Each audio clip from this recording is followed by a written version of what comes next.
জাতীয় নির্বাচনের ঠিক আগ মুহূর্তে দেশের রাজনীতিতে ঘটে গেল এক নজিরবিহীন নাটক।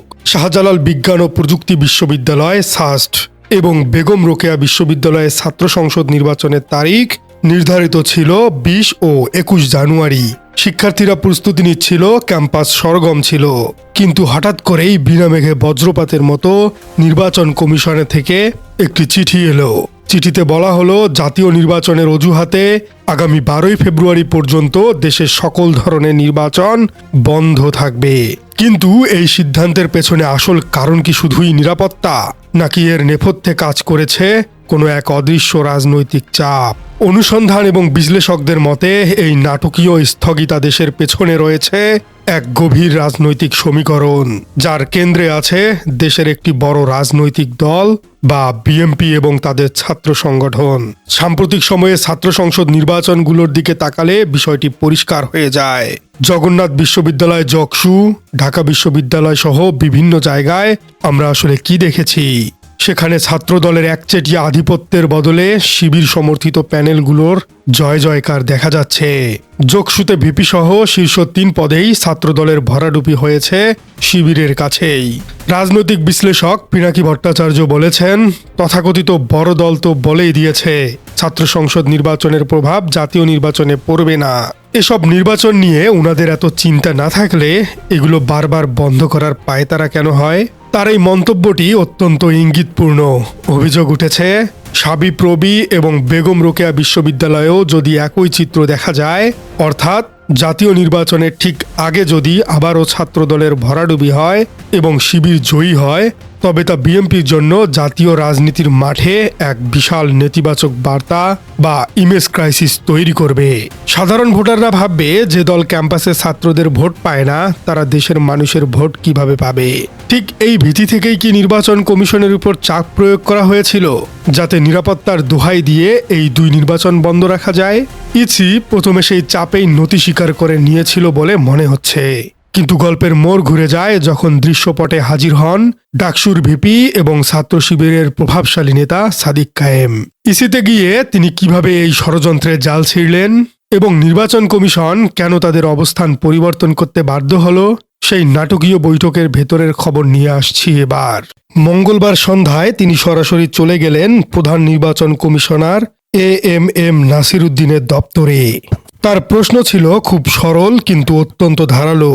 শাবিপ্রবিতে নির্বাচন ২০ জানুয়ারি আর জাতীয় নির্বাচন ১২ই ফেব্রুয়ারি, মাঝখানে প্রায় ৩ সপ্তাহের ব্যবধান। সাদিক কায়েম ইসির চোখের দিকে তাকিয়ে প্রশ্ন ছুড়ে দিলেন, ৩ সপ্তাহ আগে নিরাপত্তার অজুহাতে নির্বাচন বন্ধ করে দেয়া কি কোনো যৌক্তিক সিদ্ধান্ত হতে পারে? এটি একটি অগণতান্ত্রিক সিদ্ধান্ত যা ছাত্র সমাজ মেনে নিবে না। তার এই অনড় অবস্থানের কাছে হার মানতে বাধ্য হলো নির্বাচন কমিশন। বৈঠক শেষে সাদিক কায়েম সাংবাদিকদের জানালেন এক বড় বিজয়ের খবর। ইসি তাদের অবস্থান পরিবর্তন করেছে। তারা আশ্বস্ত করেছে বিশ্ববিদ্যালয় প্রশাসন চাইলে এবং নিরাপত্তা নিশ্চিত করলে যথাসময়ে সাকসু এবং ব্র্যাকসু নির্বাচন হবে। অর্থাৎ প্রশাসনিক ষড়যন্ত্রের জাল ছিঁড়ে ছাত্ররা তাদের ভোটের অধিকার ছিনিয়ে আনলো। কিন্তু প্রশ্ন হলো, কারা কলকাঠি নেড়েছিল এই নির্বাচন বন্ধ করতে? এখানেই সোশ্যাল মিডিয়া অ্যাক্টিভিস্ট এবং রাজনৈতিক বিশ্লেষক পিনাকি ভট্টাচার্য এক গভীর ষড়যন্ত্রের ইঙ্গিত দিয়েছেন। তিনি সরাসরি তথাকথিত বড় দল অর্থাৎ বিএনপির দিকে আঙুল তুলেছেন। পিনাকির ভাষায়, সকল প্রকার তালবাহানা ও প্রশাসনিক ষড়যন্ত্র বন্ধ করে যথাসময়ে শাহজালাল বিজ্ঞান ও প্রযুক্তি বিশ্ববিদ্যালয়ের ছাত্র সংসদ নির্বাচন আয়োজন করতে হবে। শিক্ষার্থীরাই তাদের রায় দিয়ে দিবে। তিনি আরও যোগ করেন, তথাকথিত বড় দল তো বলেই দিয়েছে ছাত্র সংসদ নির্বাচনের প্রভাব জাতীয় নির্বাচনে পড়বে না। এসব নির্বাচন নিয়ে উনাদের এত চিন্তা না থাকলে এগুলো বারবার বন্ধ করার পায়তারা তারা কেন করছে? বিশ্লেষণটি অত্যন্ত পরিষ্কার।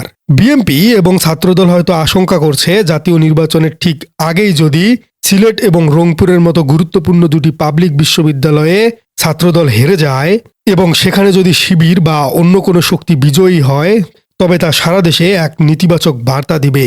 ধানের শীষের জোয়ারে ভাটা পড়বে। এই ভয়ে কি তারা ইসিকে ব্যবহার করতে চেয়েছিল? কারণ জকসু ও অন্যান্য ক্যাম্পাসে ছাত্রদলের সাম্প্রতিক পারফরমেন্স তাদের আত্মবিশ্বাসে বড় চির ধরিয়েছে। তারা হয়তো চেয়েছিল জাতীয় নির্বাচন পর্যন্ত এই লজ্জা বা পরাজয় ঠেকিয়ে রাখতে, কিন্তু সাদিক কায়েমের তৎপরতায় সেই গুড়ে বালি এখন মাঠ প্রস্তুত। ২০ ও ২১ জানুয়ারি ব্যালটই প্রমাণ হবে কার জনপ্রিয়তা কতটুকু। তবে সাদিক কায়েম কেবল নির্বাচনের তারিখ দিয়েই কথা বলেননি, তিনি কথা বলেছেন আসন্ন গণভোট এবং না ভোটের ক্যাম্পেইন নিয়েও। যারা জাতীয় সনদের বিরুদ্ধে অবস্থান নিচ্ছে তাদেরকে তিনি সরাসরি ফেসিস্ট এবং আয়নাঘরের কারিগর বলে আখ্যায়িত করেছেন। সাদিক কায়েমের এই অগ্নিঝরা বক্তব্য এবং গণভোট নিয়ে তার কঠোর হুঁশিয়ারি আসলে কাদের দিকে ইঙ্গিত করছে, এবং এই ছাত্র সংসদ নির্বাচনের ফলাফল জাতীয় নির্বাচনে কি আসলেই প্রভাব ফেলবে, চলুন আলোচনা করা যাক। সাদিক কায়েমের কথায় উঠে এসেছে বাংলাদেশের ইতিহাসের সবচেয়ে কালো অধ্যায়গুলোর কথা। তিনি মনে করিয়ে দিয়েছেন শাপলা চত্বরের সেই রাতের কথা যেখানে ম্যাসাকার বা গণহত্যা চালানো হয়েছিল। তিনি স্মরণ করিয়েছেন পিলখানা ট্র্যাজেডির কথা যেখানে আমাদের গর্বিত সেনা কর্মকর্তাদের হত্যা করা হয়েছিল, এবং তিনি উল্লেখ করেছেন সেই কুখ্যাত আয়নাঘরের কথা। সাদিক কায়েমের অভিযোগ, যারা আজ না ভোটের কথা বলছে আসলে তারা এই পুরনো অন্ধকার যুগেই বাংলাদেশকে ফিরিয়ে নিয়ে যেতে চায়। তারা আবারও চায় আলেম ওলামাদের শেষ করে দিতে, তারা চায় আবার গুম খুনের রাজত্ব কায়েম করতে। তার এই বক্তব্য অত্যন্ত পরিষ্কার বার্তা দিচ্ছে, ছাত্র সমাজ ৫ আগস্টের পর কোনো আপোষ করবে না। গণভোটে হ্যাঁ জয়যুক্ত করা মানেই হলো ফেসিবাদকে চিরতরে কবর দেয়া। সুতরাং সাবিপ্রবি বা বেরবির ছাত্র সংসদ নির্বাচন কেবল একটি ক্যাম্পাসের নির্বাচনই নয়, এটি হলো জাতীয় রাজনীতির পালস বোঝার একটি ব্যারোমিটার। আগামী ২০ ও ২১ জানুয়ারি এই দুই ক্যাম্পাসের শিক্ষার্থীরা যখন ব্যালট পেপারে সিল মারবে তখন তারা আসলে বলে দিবে তারা কি সাদিক কায়েমের মতো আপোষীর নেতৃত্বের পক্ষে, নাকি তারা সেই পুরনো ধারার ছাত্র রাজনীতির পক্ষে। পিনাকি ভট্টাচার্যের সেই কথাটা দিয়েই শেষ করতে চাই, শিক্ষার্থীরাই রায় দেবে। কোনো প্রশাসনিক ষড়যন্ত্র বা ইসির চিঠি তারুণ্যের এই রায়কে আটকাতে পারবে না। বিএনপি বা অন্য যারাই পর্দার আড়াল থেকে কলকাঠি নাড়ছে তাদের জন্য এই নির্বাচন হতে যাচ্ছে এক বিশাল সতর্কবার্তা। আমরা তীক্ষ্ণ নজর রাখছি সিলেট এবং রংপুরের দিকে। দেখা যাক ২০ জানুয়ারি ব্যালট বিপ্লবে শেষ হাসি আসলে কে হাসে। কারণ মনে রাখবেন, সিলেটের টিলা আর রংপুরের সমতল থেকেই কিন্তু বাংলাদেশের রাজনীতির অনেক বড় পরিবর্তনের সূচনা হয়েছিল। যদি ২০ তারিখের এই টেস্ট কেসে ছাত্রদল ব্যর্থ হয় বা তাদের ভরাডুবি ঘটে, তবে জাতীয় নির্বাচনের মাত্র ৩ সপ্তাহ আগে এটি হবে তাদের জন্য বড় মনস্তাত্ত্বিক পরাজয় বা সাইকোলজিক্যাল ব্লো। মাঠের কর্মীরা তখন প্রশ্ন তুলবে, যেখানে ছাত্রদের ভোট পাওয়া যায় না সেখানে সাধারণ মানুষের ভোট আসবে কোথা থেকে। অন্যদিকে সাদিক কায়েম এবং তাদের প্যানেলের জন্যও এটি একটি বড় অস্তিত্বের লড়াই। তারা কি প্রমাণ করতে পারবে যে ৫ আগস্টের চেতনাকে তারা ব্যালট বক্সে রূপান্তর করতে পেরেছেন, নাকি পুরনো রাজনীতির কৌশলের কাছে তারুণ্য হার মানবে? উত্তর মিলবে আর মাত্র কয়েকদিন পরেই। কিন্তু এতটুকু নিশ্চিত, শাকসু এবং ব্র্যাকসুর এই ফলাফল জাতীয় রাজনীতিতে অনেক হিসাব নিকাশ নতুন করে লিখতে বাধ্য করবে। তাই আগামী ২০ জানুয়ারি পর্যন্ত চোখ সরানোর কোনো সুযোগ নেই। রাজনীতির মাঠের আসল খেলা তো কেবল শুরু। দর্শক, আপনার কি মনে হয় এই দুই ছাত্র সংসদ নির্বাচনে আসলে কারা জিতবে? কমেন্টে জানিয়ে দিন আপনার মূল্যবান মতামত, এবং আপনার রাজনীতি চ্যানেলে নতুন হয়ে থাকলে চ্যানেলটিকে সাবস্ক্রাইব করার অনুরোধ থাকলো। দেখা হচ্ছে পরবর্তী কোনো পর্বে।